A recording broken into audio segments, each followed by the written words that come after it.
Hi, it's HardReset, and today I'll show you what to do if you forgot your lock screen password on POCO C85.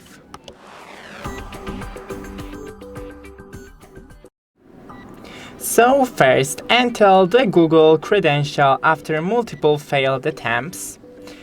Visit Authorized Service Center with a proof of ownership, and you can contact brand support for account recovery options after we perform a recovery mode reset.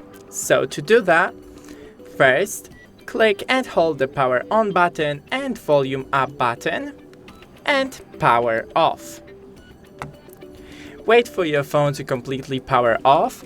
Remember that after the factory reset, all your data will be removed from your phone, so keep that in mind and only do it if you can afford that. Then click the power on button and volume up button at the same time and hold it.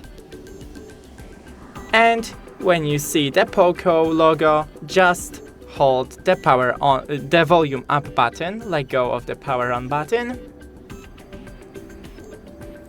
And now we're in the recovery mode.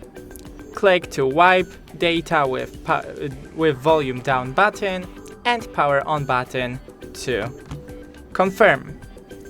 And that's it. Don't forget to leave a like and see you in the next one.